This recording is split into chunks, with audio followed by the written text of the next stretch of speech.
Halo, Assalamualaikum warahmatullahi wabarakatuh. Semangat pagi Bapak Ibu semua dimanapun Anda berada. Ketemu lagi dengan saya Mr. Eko di Istana Seluler. Gimana kabarnya hari ini? Saya doakan semoga Bapak Ibu semua selalu diberikan kesehatan dan rezekinya selalu dilancarkan ya. Nah, pada kesempatan kali ini saya akan memberikan sedikit tips ya, 3 pantangan yang harus Anda jauhi ketika Anda melakukan bisnis pulsa atau ketika Anda menekuni bisnis pulsa. Nah, apa saja 3 hal itu? Simak video ini sampai selesai ya.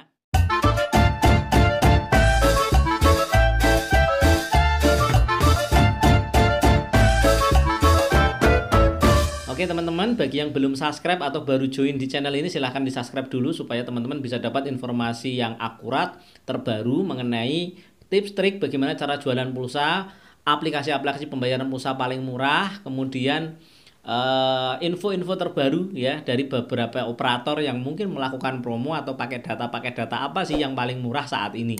Nah, silahkan di subscribe dulu. Sudah ya. Nah, setelah itu kita akan bagi tipsnya ya. Pertama, teman-teman, pantangan dalam jualan pulsa itu adalah jangan sampai ada orang beli yang hutang. Kenapa Mas? Nah ini masalahnya. Biasanya orang itu beli pertama kali kan bayar ya. Besok-besoknya lagi, besok ya saya bayarnya sore ya, atau 2 hari lagi ya dan seterusnya. Nah ini jadi virus teman-teman. Karena ketika ada orang yang utang seperti ini, maka biasanya teman-teman kita atau pembeli lain yang biasanya bayar cash, maka mereka akan ikut-ikutan utang. Nah ketika semua orang tahu bahwa kita bisa utang ya, maka akan banyak juga yang berutang ke kita. Nah, ketika itu terjadi, satu, modal kita akan berhenti, kita nggak bisa berputar. Kedua, kalau kita mau nagih juga agak repot ya, agak susah. Nagih hutang itu sesuatu yang paling repot menurut saya. Saya pernah kejadian seperti itu sampai 4 jutaan lebih, sampai akhirnya ya sudah harus kita ikhlaskan ya. Ya yang pertama perputaran modal akan berkurang, dan yang kedua yang ini yang parah adalah mereka-mereka yang pernah utang itu kalau ketemu kita mereka akan menjauh gitu ya. Jadi jarak jauh sudah ketemu aja mereka udah melengos, nggak mau ngobrol, nggak mau lagi menyapa. Nah yang parah lagi mereka nggak mau datang untuk beli lagi. Nah biasanya beli cashnya malah ke orang lain, pas ke kitanya malah ngutang. Ya ini akan memutus silaturahmi kita dengan para konsumen, sehingga kita malah bukannya malah tambah teman malah tambah musuh, ya nggak. Nah ini yang harus kita hindari dari awal. Lebih baik kita agak apa ya, dijauhi di awal ya. Ngutang aja nggak boleh, daripada nanti kita kasih tapi ke depan malah malah jadi bumerang ya, mereka menjauhi kita, atau bahkan yang lebih parah mereka akan ngomongin kejelekan kita di luar ya. Itu yang saya alami selama ini. Jadi teman-teman, sekali lagi, satu pantangannya ya, jangan sampai ada pembeli yang hutang. Itu karena dampaknya sangat sangat panjang dan sangat buruk sekali untuk bisnis Anda. Oke, yang kedua teman-teman, yang kedua adalah jangan sampai saldonya habis. Karena kalau kita jualan pulsa, ada orang beli kemudian bilang, wah saldonya habis nih, saya belum ngisi. Nah itu orang akan kecewa teman-teman. Nah ketika orang kecewa, maka orang akan males datang lagi ke kita.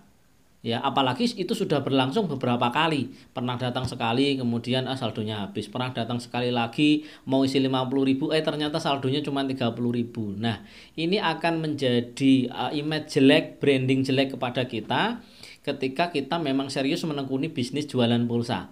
Maka saran saya, ketika teman-teman saldonya sudah kelihatan 100.000, ya, segera diisi. Ya, segera diisi supaya tidak mengecewakan konsumen ya. Karena konsumen itu kalau sudah puas, dia akan cerita ke teman-temannya yang lain. Semakin lama pelanggan kita akan semakin banyak teman-teman ya. Dan kalau isi saldo, saran saya ya jangan cuma 100-200 ribu ya. Kalau pemula nggak masalah sih, tapi kalau sudah jalan ya, supaya ngirit di ongkir ya jelasnya. Teman-teman kan kalau ke bank mau transfer itu kan pakai transportasi ya. Itu kalau bolak-balik 2-3 kali kan bensinnya udah berapa coba ya kan. Belum lagi biaya transfernya ya, waktunya ya. Kalau sekali ngisi 500.000 itu kan lumayan ya, 3-4 hari baru ngisi lagi. Atau kalau punya modal lagi ditambah ya. Jadi untuk pebisnis pemula, dari modal 100-200 ribu usahakan ya, keuntungannya jangan dipakai dulu, diputar dulu ya. 100.000 misalnya untung nih 150, diputar lagi, diputar lagi, diputar lagi ya, continue sampai 1 bulan. Insya Allah nanti dari 100-200 itu bisa sampai 1 juta lebih. Nah, teman-teman kalau sekali deposit sudah di atas 500.000 atau 1 juta, insya Allah stoknya akan aman, ya pelanggannya juga akan nyaman, sehingga Anda akan lebih mudah untuk dipromosikan kepada teman-teman mereka. Kalau ngisi pulsa ke Istana Sel aja, gitu. Jadi pantangan yang kedua ya, ingat jangan sampai saldonya habis. Yang ketiga teman-teman perhatikan baik-baik, ya. Yang ketiga ini teman-teman jangan males.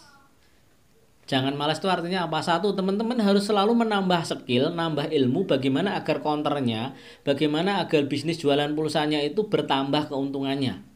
Ya dengan cara apa? Satu, mungkin teman-teman bisa menambah jualan produk yang lain. Dengan cara kita menggali informasi, mencari tahu kebutuhannya para konsumen kita. Pada saat mereka beli pulsa kan kita bisa diskusi ini ya. Nah pada saat diskusi kita bisa tanyakan, apakah mereka beli sabun kesehatan mungkin, kita bisa jualan serum mungkin, skincare ya kan, atau mereka butuh charger, mereka butuh power bank misalnya. Nah kita bisa sediakan itu di counter kita. Jadi kita bisa menambah, selain kita dapat untung dari jualan pulsa, kita juga bisa untung dari jualan produk-produk yang lain. Nah itu namanya jangan malas, artinya kita nambah ilmu terus. Gimana dapat ilmunya? Ya teman-teman bisa belajar dari channel ini, bisa cari tahu di channel-channel yang lain tentunya yang berhubungan dengan bisnis pulsa Anda ya. Nah itu supaya Anda menambah terus. Atau Anda tambah skill, belajar cara merenovasi atau menservis handphone misalnya. Ya itu juga salah satu skill yang bisa mencari nilai tambah ketika counter Anda sudah mulai ramai. Jadi pulsa itu hanya untuk pemancing ya, supaya orang-orang mau mendekat, supaya orang-orang mau berkunjung ke toko Anda. Ketika sudah berkunjung ya jangan hanya cuma dijuali pulsa. Ya, jualilah yang lain yang berhubungan dengan style mereka, kebutuhan mereka sehari-hari. Yang jelas mereka membeli produk-produk itu. Daripada mereka membeli dari tempat lain kan tidak ada salahnya membelinya di toko Anda atau di counter Anda. Jadi counter jangan cuma sekedar digunakan untuk jualan pulsa saja. Kalau di lingkungan Anda misalnya anak-anak sekolah, ya Anda bisa jualan buku, Anda bisa jualan pulpen, ya kan? Kalau banyak anak kecil di sekitar Anda bisa jualan es blender misalnya, Anda bisa jualan snack, jajanan ringan. Nah, itu bisa menambah keuntungan di counter atau di bisnis Anda. Nah, selain menambah value dari toko Anda bisa menambahkan member-member baru. Cara menambahkan member baru Anda bisa via online, ya seperti yang saya lakukan, Anda bikin review video, Anda posting di media sosial Anda, ya kan? Atau Anda bisa bikin brosur, yang mau jualan pulsa silahkan hubungi ini daftar harganya. Saya dulu juga gitu teman-teman, saya bikin print di kertas itu saya tempel-tempel. Ada yang saya tempel di sekolahan, ada yang saya tempel kadang di pengumuman masjid dan lain sebagainya. Ya kita ikhtiar aja ya, ditempel kan, infonya bermanfaat, daftarnya juga gratis, harganya juga murah. Jadi tidak ada yang perlu diragukan. Nah kalau misalnya ada yang nyobek gimana mas? Kalau nanti tidak boleh, ya udah kalau tidak boleh ya tidak usah diteruskan. Kita tempel di tempat yang lain, misalnya di kantor pos. Itu kan ada tempat-tempat untuk pengumuman-pengumuman tuh. Nah kita taruh aja di sana, ya. Itu saja mungkin teman-teman 3 pantangan yang memang harus Anda jauhi ketika Anda mau jualan pulsa.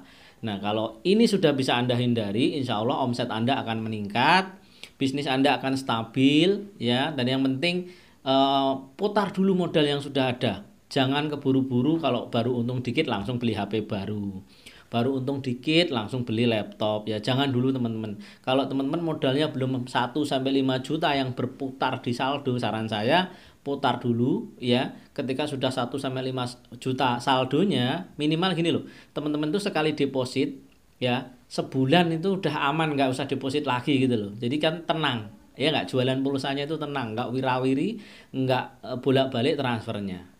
Itu dulu mungkin teman-teman, terima kasih setelah nyimak videonya sampai selesai. Bagi yang belum subscribe silahkan di subscribe, karena akan banyak informasi menarik di channel kita ini. Dan juga saya akan sering bagikan tips triknya ya, bagaimana cara jualan pulsa. Dan saya akan review ya beberapa aplikasi pulsa yang paling murah. Saya akan bandingkan tiap minggu, saya akan bandingkan aplikasi yang baru maupun yang lama. Dan sampai saat ini yang masih bertengger ya adalah aplikasi-aplikasi yang saya review kemarin. Ya sekitar 4-5 aplikasi itu yang paling saya rekomendasikan buat teman-teman semua. Bisa dibandingkan, terbuka, saya nggak akan bohong. Kalau memang yang saya review salah, ya silahkan dikomentari di bawah. Nanti akan saya bandingkan dengan aplikasi yang mungkin Anda gunakan sekarang ini. Ya, semoga bermanfaat teman-teman semua. Salam sukses. Assalamualaikum warahmatullahi wabarakatuh.